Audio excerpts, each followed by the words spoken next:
Olá, estamos iniciando mais um Diálogo Aberto, esse encontro marcado que nós temos para falar de temas atuais e temas do seu interesse. Queria agradecer a audiência, a preferência que vocês têm com o Diálogo Aberto, não somente no estado do Pará, mas nos estados vizinhos que acompanham a nossa programação e o nosso programa em especial.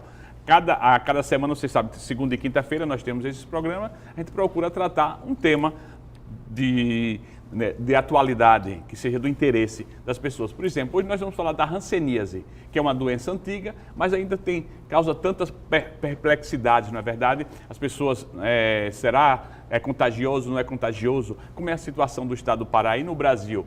Segundo a Organização Mundial da Saúde, o Brasil é o segundo país no mundo que tem número de hanseníase, quer dizer, tem sido atacado esse problema, tem feito campanhas para melhorar, de fato diz que diminuiu bastante, mas em números assim ainda é grave, então são números alarmantes. Nós queremos saber por que é que acontece isso, qual a causa da hanseníase, como é a situação no estado do Pará, o que é que tem sido feito para prevenção, para conscientização das pessoas aqui no estado e aqui na Amazônia. E nada melhor do que trazer uma pessoa que conhece bastante sobre o tema, que é o médico dermatologista, Dr. Carlos Cruz, que é do Centro de Dermatologia Sanitária, Dr. Marcelo Cândia. Bem-vindo, é uma alegria tê-lo aqui para conversar de um assunto de interesse público importante para a população saber. Né? Prazer é nosso, boa tarde, Eduardo. Bem-vindo. Ok, então vamos falar da hanseníase. Se fala, não é, as Sagradas Escrituras falam da hanseníase, quer dizer, se fala até que na medicina seja uma das doenças mais antigas que se tem. Eu queria que você falasse um pouquinho, talvez para a gente ter uma consciência maior, um pouquinho dessa história da hanseníase e por que ela até hoje existe e tem essa perplexidade em relação a ela. Muito bem. A hanseníase é, como você disse, uma doença milenar. Ela é bíblica, né? A Bíblia já é citada. A hanseníase com o termo lepra é uma expressão que ao longo dos anos sofreu, né? Nos últimos 30 anos no Brasil sofreu uma modificação de terminologia e hoje é muito apropriado chamar de hanseníase para uma doença que antes não tinha cura. A hanseníase hoje tem cura. Mas é bom saber que a hanseníase ela já foi endêmica no mundo todo e na Europa também, inclusive na Noruega, onde foi descoberto o bacilo de Hansen, já foi o país mais endêmico. E hoje nós não temos hanseníase na Europa, nem no mundo desenvolvido. Sim. Então, pode-se deduzir que há uma relação direta entre o desenvolvimento socioeconômico e a hanseníase, porque a eliminação da doença ela não depende apenas de medicamentos, ela depende de outras estratégias políticas, como condições de saneamento básico, condições de habitação, alimentação adequada. Isso são fatores que propiciam a eliminação do bacilo. Sim. E como isto ainda não acontece nem na Índia, nem no Brasil, nem na África, nós temos a hanseníase ainda justamente nesses países. Nesses países, quer dizer, um dos países tem problemas sociais. Exatamente. Essa é a relação que nós fazemos. É evidente que se o país melhora, se há um desenvolvimento e se eliminam essas condições, nós vamos ter a eliminação de forma mais efetiva, de forma mais rápida. Sim. Enquanto isso não acontece, nós temos que adotar outras estratégias para chegar a esse controle. Por que existe esse estigma em relação né, você falava o nome lepra antigamente, isso, que depois não se usa mais, da hanseníase, que mesmo nos tempos atuais, no século XXI, que nós estamos, ainda quando se fala da hanseníase, as pessoas têm um certo impacto, uma certa dúvida ou até temor, não é? É o preconceito. Preconceito é uma coisa difícil de eliminar.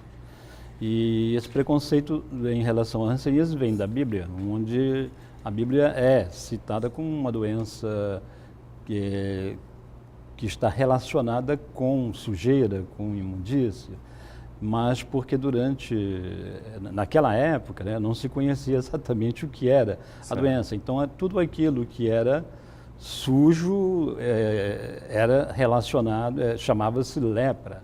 Inclusive, chamava-se casa leprosa, né, quando as paredes eram sujas, tudo isso. E daí veio. Então, muitas doenças de pele, naquele momento, foram, né, arroladas como lepra. Depois que E as pessoas eram obrigadas a se isolar. E como não se conhecia método de controle, nem tinha tratamento naquela altura, os pacientes eram isolados. Né? Entravam em quarentena e depois eram isolados até que se esclarecesse, né, que era hanseníase ou não. Se fosse confirmado, as pessoas eram afastadas da sociedade. E, em decorrência disso, foram criados os leprosários, né, hoje extintos por lei, mas que duraram muito tempo. A Europa teve, a França, por exemplo, tinha mais de 300 leprosários. E com o desenvolvimento isso foi acabando e hoje nós temos apenas a história, né, dos leprosários no Brasil. Mas muitos doentes sofreram com esse isolamento, né? E daí vem o estigma, esse preconceito, né? Einstein já dizia que é mais fácil destruir um átomo do que o preconceito. Então esse preconceito ele está arraigado na população. Ele não ocorre só no meio de pessoas desinformadas, ocorre inclusive no meio social, pessoas esclarecidas, e até no nosso meio médico, existe esse estigma. Tem pessoas que não querem chegar perto de um doente de hanseníase, ainda hoje, por incrível que pareça. É claro que mudou muito. Eu trabalho com hanseníase desde 76, já vai por quase 40 anos, e durante esse tempo é possível ver a grande mudança que ocorreu. Nós tínhamos, por exemplo, na colônia de Marituba, as pessoas que lá ficavam isoladas, elas não saíam à rua. E se o fizessem, tinham receio de pegar um ônibus porque eles eram logo, né, discriminados, as pessoas ficavam olhando. Hoje não, hoje o doente convive. Marituba virou um bairro, né, melhor a colônia, a área da colônia virou um bairro dentro do município de Marituba, onde se transita com toda a liberdade, toda a facilidade, em qualquer outro lugar que tenha sido uma ex-colônia. Quer dizer, esse receio de contágio não tem razão de ser?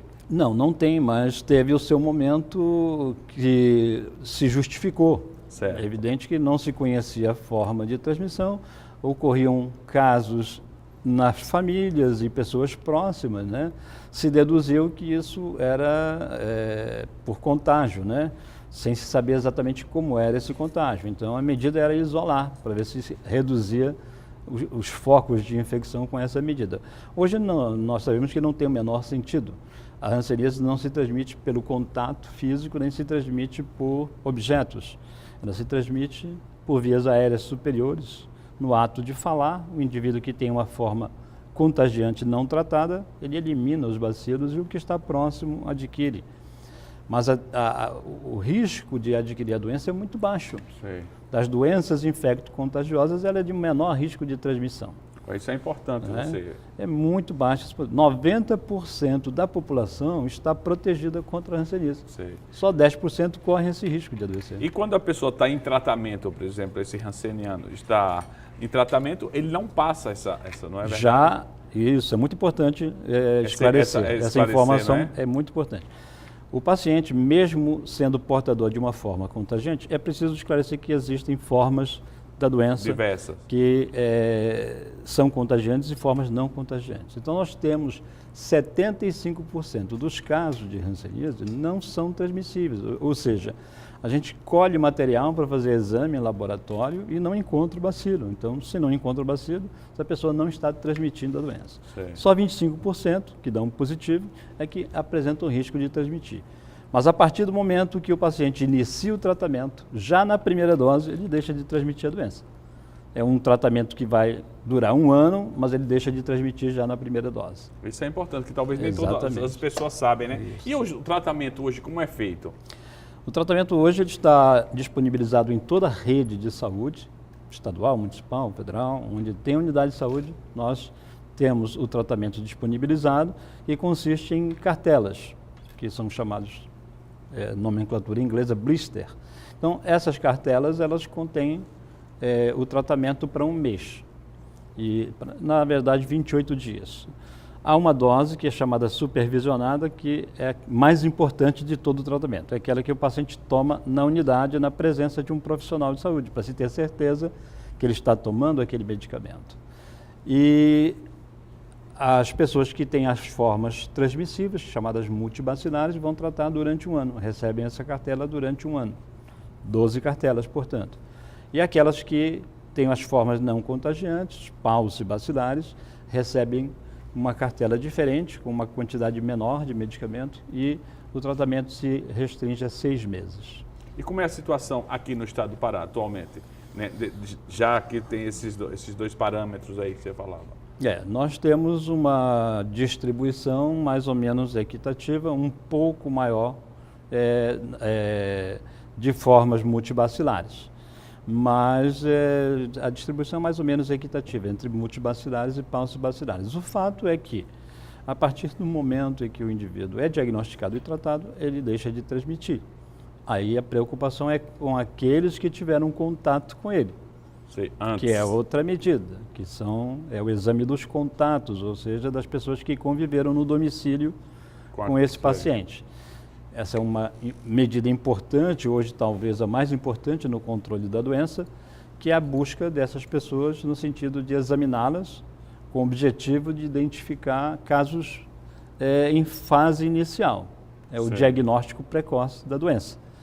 Uma vez esse familiar não apresentando manifestações da doença, ele é submetido ao BCG. O BCG é uma vacina utilizada contra a tuberculose, mas que também tem uma ação contra o bacilo de Hansen. Na verdade, não é em relação ao bacilo, ela aumenta a imunidade, aumenta as defesas do organismo. Ao aumentar a imunidade, reduz o risco de adoecer. Essa é a medida mais importante que hoje a gente está perseguindo, está tentando melhorar esse indicador. É um indicador que já esteve abaixo de 50%, há cerca de 6 anos atrás, e hoje a gente está conseguindo manter na faixa de 75%, que é o ideal. Segundo o Ministério da Saúde, esse indicador mantido em 75% ou mais é o ideal para se perseguir a eliminação da doença. Isso é importante. Você falou do diagnóstico. Quais são os sintomas? Porque não é, já que ainda é muito presente e talvez aqui as regiões mais longínquas sofram mais essa consequência por causa dos fatores sociais. Quais são os primeiros sintomas? O que é que a pessoa deve estar atenta, né? Quem está nos acompanhando está atenta a algum tipo de sintoma de manifestação da doença? Hoje, felizmente, essa informação está bastante disseminada, talvez não suficientemente disseminada, mas a gente já observa que as pessoas vêm espontaneamente, né? Já suspeitando que estão com a doença. Por quê? Porque já tiveram algum caso, já tiveram informações pela mídia, e esse é um programa muito importante para passar essa informação. A hanseníase se apresenta como manchas na pele. Podem ser esbranquiçadas, podem ser avermelhadas, às vezes um tom marrom. E essas lesões têm uma grande característica, que é a alteração da sensibilidade. As pessoas não sentem. E como não sentem, podem se machucar, principalmente se essa manifestação acometer os nervos, os troncos nervosos. Então as pessoas podem ter deformidades, por perda de sensibilidade, ela se machuca, fere, daí vem infecções secundárias que podem trazer as mutilações. Sim. Mas o diagnóstico precoce é na fase de mancha, que é aquela mancha dormente. Certo. Aquela mancha a pessoa dormente aperta e pode pegar um alfinete, espetar, e ela não sente a espetada. Fica uma mancha grande. Ela só sente o contato ali do alfinete, mas não sente diferença entre a ponta e a cabeça do alfinete. Sim. O que a gente usa em consultório, na verdade, para fazer o diagnóstico. As pessoas podem fazer isso em casa. A pessoa tem a mancha, já tem um tempo, às vezes já usou pomada de todo tipo, não melhorou, e vai lá com o alfinetinho, espeta, não sentindo a espetada do alfinete. Tenha certeza que é hanseníase, porque não há outra doença que dê esse tipo de manifestação. Existe um período, um tempo entre a fase do contágio, que a pessoa se contagiou, sim. E a manifestação dos primeiros sintomas? A média é 5 anos, sim. Mas pode ser maior. Sim. E durante esse tempo nós não temos nenhum método de saber que a pessoa está infectada. Sim. Hoje nós temos até um recurso de laboratório que permite saber se a pessoa está desenvolvendo anticorpos ou produziu anticorpo, mas não que ela está doente. Então esse diagnóstico da doença ele só pode ocorrer quando a pessoa já tem os sintomas, a manifestação clínica da doença. Sim. Então a média é 5 anos, mas nós temos casos, a literatura já comprovou isso, de pessoas que adoeceram 20 anos após o contato. Quer dizer, depende de organismo para organismo. Porque a pessoa pode se infectar, adquirir o bacilo e o bacilo ficar em estado de latência. Ele fica ali, não se multiplica, enquanto a pessoa está com boa imunidade, e com o tempo essa pessoa pode envelhecer e daí vir uma diminuição da imunidade por doenças que ocorrem na velhice, baixa a imunidade e esse bacilo sai desse estado. Então, o bacilo foi contraído 20 anos atrás, e a doença vai se manifestar só agora.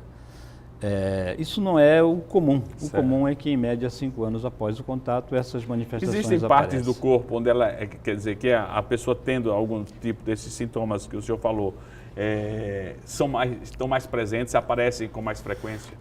As lesões podem aparecer em qualquer parte do corpo, mas o bacilo ele tem uma predileção por áreas frias. Essas áreas frias são os pavilhões auriculares, são cotovelos, joelhos, nádegas, são áreas de predileção do bacilo, mas ele pode se apresentar em qualquer lugar da pele, à exceção de áreas genitais, que é muito raro, ele só acomete áreas genitais quando está muito disseminado, e áreas quentes, como essa região peitoral, a região médio-espinhal, ali onde há uma produção de suor excessiva. É mais difícil. Axilas, virilhas, é uma região que praticamente não se vê lesão da hanseníase, porque é uma área quente e o bacilo gosta de área fria. Certo. E as pessoas procuram logo, tem acontecido as pessoas procurarem logo. Exatamente. Então, principalmente se a pessoa tem história de hanseníase na família, ela já sabe como se manifesta. Certo.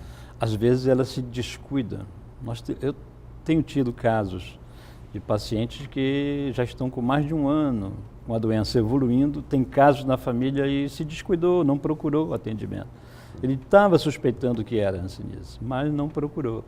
Quanto mais tarde o diagnóstico, pior o prognóstico. Certo. Porque você vai ter um tempo maior de tratamento e você vai ter um risco maior de incapacidade. Certo. Nós vamos continuar conversando no próximo bloco. Você que está nos acompanhando, nós vamos para o apoio cultural, retornamos logo em seguida para continuar a conversa aqui sobre hanseníase. Se você quiser participar, basta ligar para o 4006-9211 e o Dr. Carlos aqui responde. Espero você. Estamos de volta com o Diálogo Aberto, hoje falando sobre hanseníase. E o nosso convidado é o doutor médico dermatologista Carlos Cruz, que está nos explicando um pouquinho, né? Vocês acompanharam no primeiro bloco um pouquinho do histórico dessa doença e do trabalho que tem sido feito, né? Eu queria, nesse segundo bloco, iniciar, a gente fez uma matéria alguns dias atrás sobre o problema da hanseníase aqui no estado do Pará. Nós vamos acompanhar e depois a gente conversa mais um pouquinho, doutor. A proposta do Ministério da Saúde é para que os prédios históricos de todas as cidades sejam iluminados com as cores das manchas que aparecem na pele, dando os primeiros sinais da doença: marrom, bege e vermelho. A Secretaria de Saúde do Pará marcou o dia 28 de janeiro para os municípios do estado aderirem à campanha. A prevenção é importante. Vacina não existe, né, para a hanseníase. Então, a prevenção maior, primeiro, né, é tratar os doentes, curar esses doentes, fazer o tratamento regular nesses doentes. Segundo, o exame dos contatos, que são as pessoas que convivem na mesma casa com este paciente, né, com este doente. E a informação, a educação, né, são fatores que contribuem, podem contribuir muito mais para a eliminação da hanseníase no nosso estado. Ou seja, né, diminuir essa prevalência em menos de um caso a cada 10 mil habitantes. Segundo a Secretaria de Saúde do Pará, nos 144 municípios do estado, existem equipes capacitadas para o atendimento e diagnóstico da hanseníase e 65% das unidades municipais de saúde têm condições de fazer esse primeiro atendimento. O Pará está entre os 5 estados do Brasil com o maior número de casos detectados. Só em 2014 foram registrados 3.104 casos de hanseníase no estado. Desses, 392 foram detectados em crianças na faixa etária dos 5 aos 14 anos. O Pará aparece em 5º lugar, depois dos estados do Maranhão, Tocantins, Mato Grosso e Rondônia. Em 2013 e 2014, foram realizadas campanhas nas escolas do estado com exames clínicos em crianças e adolescentes para a detecção da doença. Em 2013, 666 mil crianças foram examinadas e 76 casos foram diagnosticados. Em 2014, 668 mil participaram da campanha e 146 casos foram detectados, o que representou 30% dos casos do Brasil inteiro. O ponto principal, né, das ações estratégicas para o controle, né, da doença, né, para continuarmos esse controle, é realmente o trabalho junto à escola, né, e numa população escolar de 4 a 14 anos. Isso foi feito em 2013, 2014, é uma ação que está dando certo e que dentro da programação da Secretaria de Saúde nós vamos continuar atendendo um percentual maior de escolas públicas e um percentual maior de crianças. Voltamos aqui ao estúdio. Doutor Carlos, essa incidência grande, falava aí na reportagem, das crianças, né? Esse trabalho que tem sido feito de prevenção. Eu queria que você explicasse um pouquinho esse índice, né, na criançada e a questão da importância da prevenção. Ok. Na verdade, não é um índice grande, uma incidência grande em crianças e menores de 15 é muito preocupante, porque indica a expansão da doença. Quanto mais precoce, né, o adoecimento, a criança está adoecendo desde cedo, isso indica que tem bacilo, né, muito bacilo espalhado no ambiente. Mas o que acontece é que essas crianças que têm sido diagnosticadas, muitas delas têm sido diagnosticadas em ações pontuais, que são campanhas ou projetos. Nós temos projetos que são conduzidos pela universidade em parceria com a Secretaria de Saúde, nos municípios mais endêmicos, e esses projetos as pessoas vão, os técnicos vão às escolas examinar essas pessoas e depois vão à residência das crianças doentes para examinar as pessoas que estão lá em busca de foco da doença. Então se diagnostica muitos casos. Essa campanha, você vê o que envolveu 668 mil escolares. Sim. E já tem um dado mais atualizado, que esse que foi fornecido pelo nosso coordenador, Dr. Luiz Augusto, no momento da entrevista, ele fala em 146, nós já temos 170 diagnosticados durante essa campanha, né? No total, nós chegamos a 394 crianças, mas tem 170 que foram diagnosticadas durante esta campanha, o que é muito positivo. Então, nós estamos fazendo a busca ativa, nós estamos indo em busca do caso precoce. É evidente que vai haver um momento que nós não vamos ter a oportunidade de diagnosticar tantos casos assim. Então, estamos numa fase de campanha mesmo de busca. Mas, de qualquer forma, a estatística do Estado mostra que aproximadamente 12% dos casos novos ocorrem nessa faixa. Nessa faixa etária. Abaixo de 15 anos de idade. Agora, quais são as regiões mais endêmicas? O senhor falava aqui nesse trabalho que tem sido feito de buscar as várias situações que acontecem. Como é a situação aqui hoje no Pará? O Pará tem municípios historicamente mais endêmicos e a gente poderia citar toda a região sul e sudeste do estado, alguns municípios na região oeste. Então, hoje nós temos Altamira, Redenção, nós temos Marabá, Paraupebas, Eldorado de Carajás, Jacundá. São municípios que têm uma história, né, de grande número de casos de hanseníase e que continuam, né, melhoraram bastante, mas ainda tem um número expressivo de casos sendo diagnosticados todos os anos. Em termos de número de casos relacionados à população, nós tivemos 2 anos consecutivos um município da região oeste do estado, né, que foi Rurópolis, mas este ano o município da região do Xingu obteve maior índice, que foi Senador José Porfírio. E próximo ali, Abel Figueiredo ficou em segundo lugar. Mas com um número não muito grande de casos, só que como a população é pequena, isso dá um coeficiente. Né? Então, só para se ter ideia, este município de Senador José Porfírio tem um coeficiente de 280, enquanto o estado tem 38 de coeficiente. Então, são uma coisa de muitas vezes mais, né, 6, 7 vezes mais casos do que a média do estado, né, a incidência. Mas isso também houve um trabalho em Senador Zé Porfírio. Nós, inclusive, estivemos nesse município em novembro do ano passado e foi possível diagnosticar 24 casos ali naquele município. Então, é fruto também de busca. É importante esse trabalho, quando se né? procura, se acha. E é importante que se descobre em fase mais precoce. Porque se nós não fazemos esse trabalho de busca, os casos vêm, né, evoluindo e aí quando chegam à unidade, chegam mais avançados, mais difíceis de tratar. E esses casos geralmente estão nas regiões mais longínquas, onde há dificuldade de acesso, né, de tratamento médico. Isso daí também... Além do fato de ocorrer em populações que muitas vezes são populações flutuantes, ali, populações sujeitas à migração. São muitos municípios que têm um índice de migratório muito intenso e as pessoas às vezes estão lá, outras vezes não estão. Nós temos abandonos por conta disso. Isso é diagnosticado, aí vai atrás do paciente, ele já não está mais naquele município, já migrou até para fora do estado. Isso dificulta isso um pouco. É comum, acontece. Porque onde nós temos mais migração, nós temos maior incidência.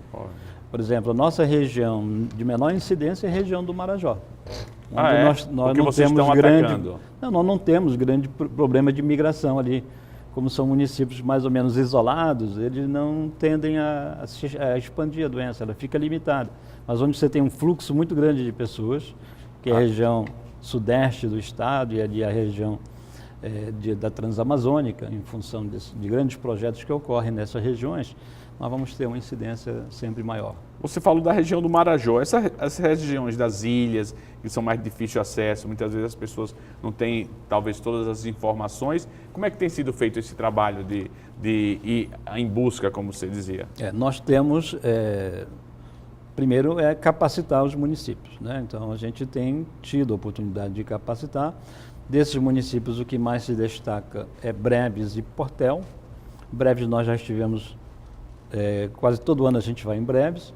Portel já temos agendado uma capacitação para ser realizada no final deste mês, na última semana de fevereiro.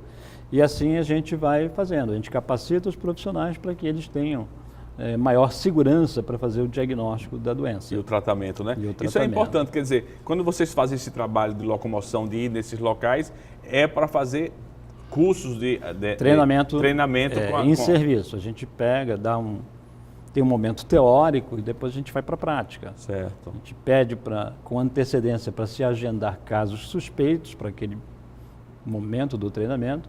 E aí a gente, durante 3 dias, pelo menos, fica vendo os casos, né? Porque isso é importante também, porque o senhor dizia no início do programa que até mesmo na classe médica, vamos dizer, na classe... as pessoas... Existe preconceito. Existe um preconceito, existe. Né? Nós temos percebido uma mudança de postura dos profissionais, de um modo geral, dos profissionais de saúde, de um modo geral, quando a gente participa desses treinamentos e a gente demonstra que não há nenhum receio de se expor a esse contato. Então a gente vai lá, pega no paciente, conversa, examina com todo o cuidado e não tem nenhum tipo de discriminação.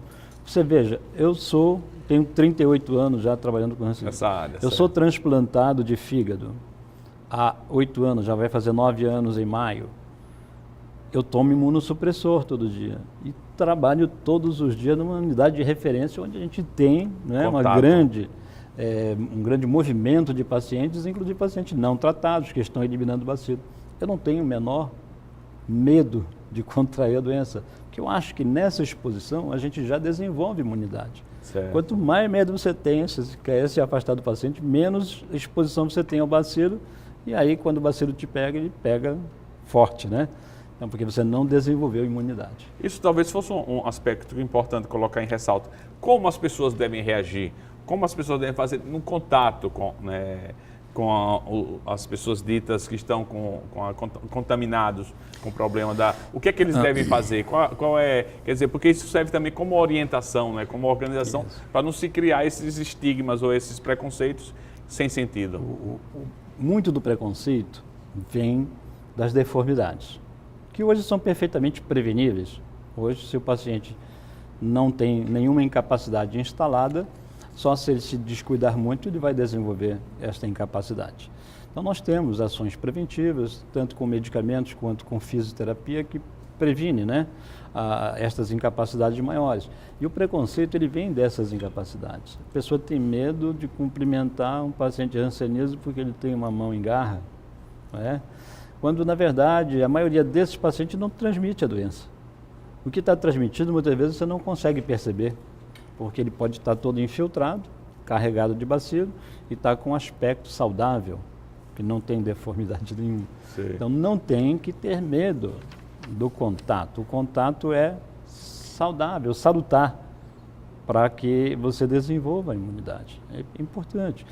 Você está exposto a esses pacientes que estão em tratamento, é o mesmo que você está fazendo BCG de forma continuada. Fazendo, estimulando a sua imunidade. É isso que eu digo para meus colegas médicos e outros profissionais da área de saúde. Não tenham medo. Se você tiver medo, você vai ter um risco maior. É chegar perto mesmo, e o paciente estando em tratamento não tem nenhuma possibilidade de estar transmitindo a doença. E vocês observam que existe já uma mudança de comportamento, não só em relação à classe médica, vamos dizer, as pessoas envolvidas na área de saúde, mas também da população em relação ao tratamento e também o contato aceitação, com as pessoas. Aceitação. Você vai, por exemplo, no Marcelo Cândia, que é uma unidade de referência, né? Você tem de tudo. Tem pessoas que têm a hanseníase, tem pessoas que não têm, que vão só para esclarecer, e ali você vê um convívio, uma aceitação total por parte dos pacientes e dos profissionais que ali trabalham. Não é diferente no interior. E hoje, uma coisa muito boa é você não ter setores específicos dentro de uma unidade de saúde. Antigamente você tinha uma sala para hanseníase. Ali, a pessoa que estivesse, né, naquele local, esperando o atendimento, já ficava rotulado como hanseníase. Hoje não, ele está ali no atendimento, no meio do salão, junto com outras pessoas, e isso é muito bom, é muito positivo. Né? Eu acho que a coisa mudou bastante, a aceitação hoje está muito boa, e aquilo que era realmente um grande problema no controle da doença, hoje nós superamos. Você poderia dar alguns dados atuais da situação no estado do Pará, porque as pessoas que estão nos acompanhando talvez queiram saber como é, principalmente esse trabalho que vocês estão atingindo, visitando os locais onde existe o risco maior e procurando fazer esse tratamento, essa conscientização. Isso. Hoje, então, Pará, como foi citado na entrevista do nosso coordenador, está com dados ainda sujeitos, né, à atualização. São 3.104 casos novos, desses 394 crianças. É possível que se atinja um número um pouco maior, porque o ano estatístico só vai fechar em março. Sim. Mas, ao longo dos últimos 10 anos, ou até mais do que isso, nós temos observado um declínio da hanseníase. Você joga num gráfico e você vê a queda da incidência ao longo desses 10 anos. Eu lembro bem que há cerca de 10 anos, então, nós chegamos a ter 6.000 casos novos, 6.000 e alguma coisa. Hoje, com 3.104, nós caímos 50%, né? Nessa incidência. Mas não vamos dizer que, então vou ficar tranquilo por conta disso. Não, nós continuamos, nossa estratégia é capacitação e monitoramento. Estratégia da coordenação. Eu trabalho também na coordenação. Dentro dessa coordenação, sim. Eu dou apoio na coordenação. Então, os nossos técnicos, eles estão o tempo todo viajando. Todo mês tem 2, 3 equipes viajando para monitorar os municípios. Na medida que a gente detecta que há uma necessidade, a gente vai lá, mostra o que tem que ser corrigido, o que tem que ser melhorado, né? E dessa forma a gente tem conseguido envolver de forma bastante satisfatória os municípios no controle da doença. Por exemplo, essa questão dessa campanha nas escolas, a adesão foi muito grande. Nós tivemos uma adesão muito grande. Se nós compararmos 2014 com 2013, em 2013 nós tivemos um envolvimento de 600 e poucos mil menores, né, de 5 a 15, que é a faixa escolar, e conseguimos descobrir só 70. Algumas coisas não estavam bem, né, naquele ano, foram 72. E em 2014 nós procuramos corrigir essas falhas e já fomos para 172. Nós vamos 170 aprofundar casos. isso no próximo bloco. Ok. Vamos para mais um apoio cultural e retornamos no terceiro e último bloco do Diálogo Aberto. Espero você. Voltamos então, com o Diálogo Aberto, conversando com o Dr. Carlos Cruz aqui sobre a hanseníase, no modo geral, e aqui no estado do Pará. A questão da cura, quer dizer, daquilo que o senhor explicou, a hanseníase tem cura, mas precisa ser acompanhado, precisa ser tratado. Mas muitas vezes existe o medo, o receio dessas pessoas que tiveram de se tornar incapazes, porque alguns perdem algum membro ou ficam debilitados. Eu queria que o senhor explicasse um pouquinho essa situação e o que é que tem sido feito para trabalhar também com o aspecto psicológico das pessoas, muitas vezes que elas ficam, existe essa preocupação, não é, doutor? Isso, importante isso. A hanseníase é uma doença dermatoneurológica, isso quer dizer que ela acomete a pele e os nervos. Nas formas precoces, você não tem comprometimento dos troncos nervosos, por isso não tem risco de incapacidade. As formas mais avançadas, elas já atingiram o nervo, o tronco nervoso, e com isso existem os riscos das perdas de sensibilidade, tanto em mãos quanto em pés, e às vezes até no olho. A córnea também é afetada. E aí as pessoas têm muito receio quando isso acontece. Como vai ser? Eu vou ficar bom? Então, quando a gente detecta isso ainda no começo quando o paciente é diagnosticado, existe uma grande possibilidade de reverter essas perdas de sensibilidade. Outras vezes são alterações de força muscular, perde a força devido à atrofia muscular, e também há como recuperar isso através da fisioterapia. Exercícios orientados, nada sofisticado, tudo por técnicas simples que o paciente pode inclusive executar em casa, só com supervisão do centro, né, das equipes da fisioterapia, mas tudo isso é passível de prevenir e algumas vezes de recuperar. Se o paciente não é cuidado durante esse período, quando tem mais de um ano que essas incapacidades estão instaladas, a atuação vem no sentido de prevenir o agravamento dessas incapacidades, tentar restringir ou limitar aquela incapacidade que já está instalada. Então nós temos possibilidades grandes, tanto de reverter quanto de impedir que se agrave o problema, a incapacidade em si. Mas o paciente precisa colaborar, ele precisa se dedicar, precisa entender os exercícios que ele tem que fazer em casa e encontrar um tempo para fazer isso. Se ele não faz, realmente a coisa tende a se agravar. Existe esse tipo de atitude das pessoas começarem a fazer o tratamento, mas depois pensando que estão melhores, vão relaxando e não levam a risca. Isso acontece, assim como também acontece com o tratamento da própria doença, em que a pessoa melhora bastante, acha que já está curado e às vezes abandona. Felizmente, este percentual não é muito grande. No nosso estado, apesar das dificuldades de acesso, apenas 7% dos pacientes abandonam o tratamento. É baixo, é um número bastante aceitável. O Ministério da Saúde, a Organização Mundial de Saúde, estabelece que menos de 10% de abandono é um número aceitável. Sim. Então nós estamos entre 5% e 7%, estamos dentro dessa faixa aceitável. Mas as pessoas têm que ter esse esclarecimento, às vezes é porque a unidade não deu a orientação devida. Você vai melhorar, você não pode abandonar o tratamento, você tem que continuar até encerrar o tratamento. Existe algum efeito colateral, alguma reação que o paciente, no tratamento assim, que ele sofre, ou como, vamos dizer assim, como acontece com a crise de abstinência, quando as pessoas estão se tratando de droga, como é que acontece em casos pode existir efeitos colaterais. Ocorre, não é muito frequente, mas ocorre, e quando isso ocorre, nós estamos preparados para intervir, né? O principal deles é a anemia, uma anemia muito acentuada, que pode ocorrer em alguns pacientes por conta de um dos medicamentos, que é uma sulfa. E esse medicamento, ele destrói hemácias. Então a pessoa pode ter uma grande anemia e muitas vezes ele tem outro problema que a gente chama metemoglobinemia, um nome complicado, onde essa sulfa não consegue ser metabolizada no fígado e ela fica se acumulando no sangue. E aí a pessoa fica com dispneia, falta de ar, tontura, dor de cabeça, o lábio fica roxo, a unha fica roxa, porque não está chegando oxigênio aos tecidos. Isso é grave, é uma reação, um efeito colateral que tem que ser imediatamente atacado com a suspensão, a interrupção imediata do tratamento. E há medicamentos alternativos para suprir esse efeito colateral da dapsona, né, que é a sulfa, né?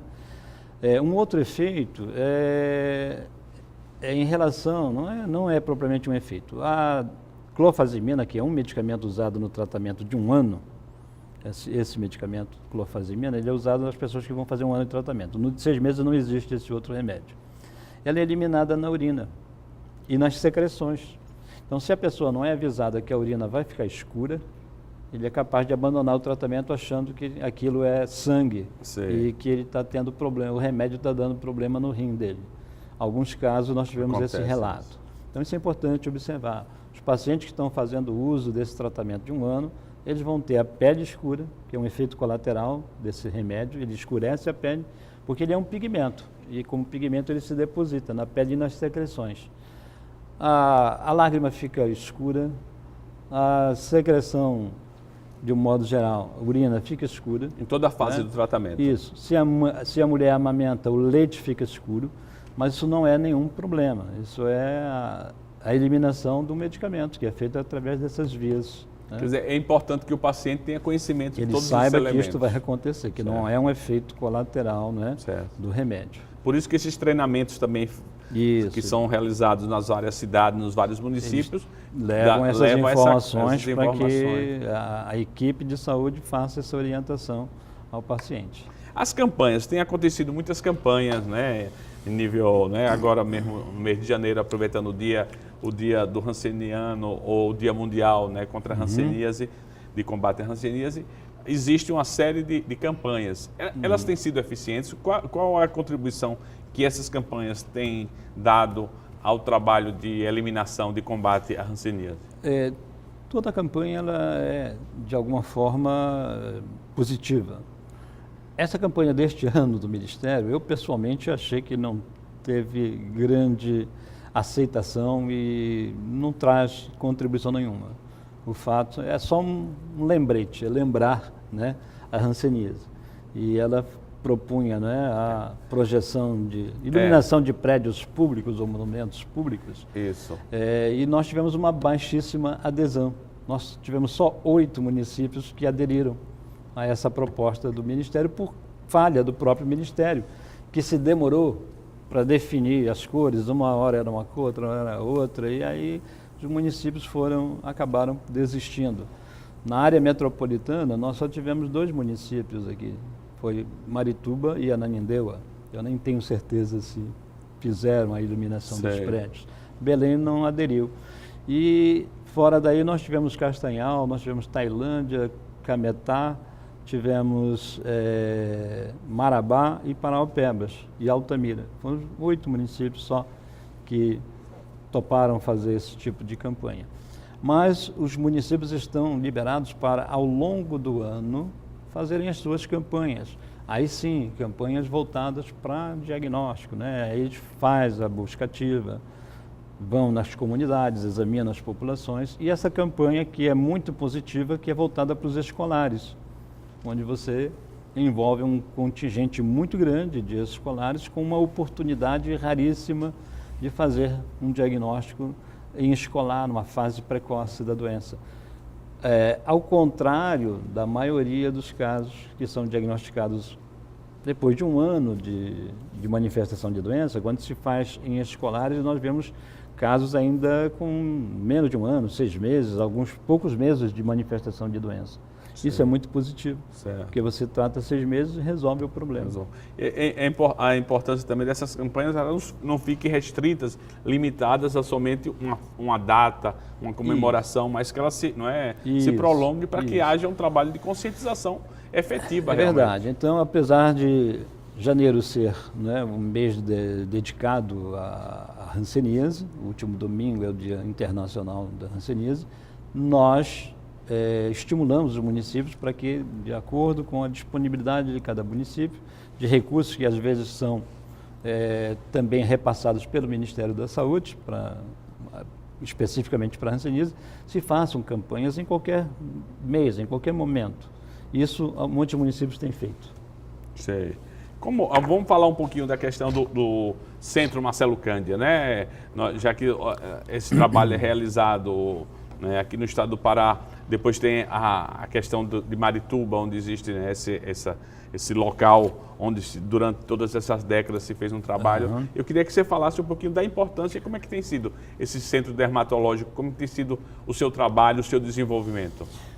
O Centro Marcelo Cândia, ele foi criado como um centro de referência em dermatologia sanitária, onde ali a gente atendia não só a hanseníase, a gente realmente criou o termo dermatologia sanitária para não criar também um estigma.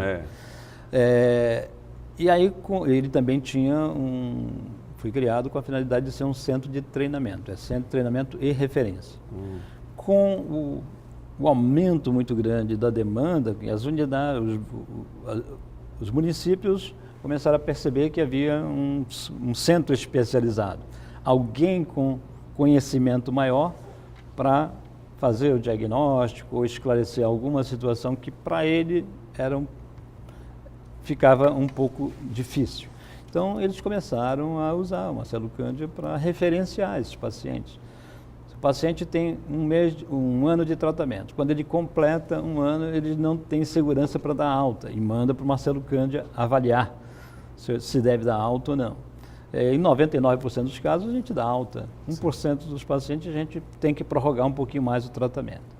Mas isso pode ser decidido na própria unidade. Mas como não se tem essa segurança ainda, a gente recebe essa demanda. Então a demanda cresceu de uma forma tal que hoje nós tivemos que adaptar o nosso centro e restringir esse atendimento à hanseníase, e tem algumas outras doenças que estão mais voltadas para a pesquisa, né? Não se faz mais o atendimento dermatológico como era feito quando foi inspirada a criação do Marcelo Cândia. A demanda é grande e nós temos um número, infelizmente, ainda reduzido de médicos com especialização para fazer esses atendimentos. Nós somos, na verdade, 5 médicos e o centro comportaria uns 10, né? Sim. Só que nós não temos profissionais que estejam interessados em trabalhar no Marcelo Cândia. Esse é um grande problema. Eu, por exemplo, já me aposentei e me chamaram de volta porque havia necessidade de se dar continuidade a esse trabalho. Mas a gente está preocupado um pouquinho com esse futuro. Continuidade, né? Continuidade. A gente tem tido alguns profissionais que vão lá, né, e passam um tempinho, depois não ficam, médicos, por exemplo, estou falando em especialistas, né? Sei. E às vezes não ficam porque é um pouco distante, tem todo aquele trânsito, né, para Marituba pela manhã, e isso acaba tomando um pouco de tempo e os profissionais preferem ficar por aqui mais perto. Mas a gente tem certeza que vai conseguir sensibilizar. Porque esse talvez seja o grande... Nós estamos abrindo agora, pensamos já começar em abrir campo de estágio para residentes de medicina, estudantes de medicina, para ver se eles se empolgam um pouquinho com a hanseníase. Porque existe esse grande desafio, né, para levar para frente. Se o senhor tivesse que colocar em evidência os desafios do centro, né, Marcelo Cândia, também da comunidade, né, da colônia de Marituba, quais são os maiores desafios hoje e quais são as perspectivas em relação ao futuro? Os desafios, um deles é esse, manter uma equipe permanente e reciclada, né, para que possa não deixar o trabalho morrer. Porque se nós não conseguirmos renovar essa equipe, né, que a gente envelhece e acaba, né? Em algum momento a gente sai. A gente não consegue, então a gente vai chegar um momento e, olha, o centro não tem mais condição de funcionar como referência, vai ser um centro de saúde. E aí a gente realmente não quer que isso aconteça. É preciso algum tipo de estímulo por parte das próprias autoridades sanitárias. Certo. Porque nós não temos lá, apesar de nós termos uma qualificação diferenciada, o nosso salário não é diferenciado. E com isso não atrai, né?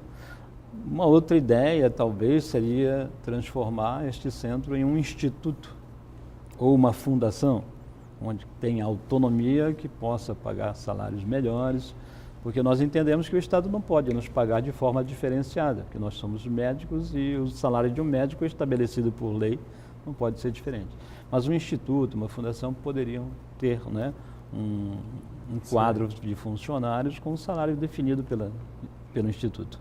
Esse é um desafio, para nós, um desafio maior e que vai exigir reflexão, estudos, reuniões para tentar definir. Nós, inclusive, recebemos proposta do Ministério para transformar o nosso centro em uma referência nacional.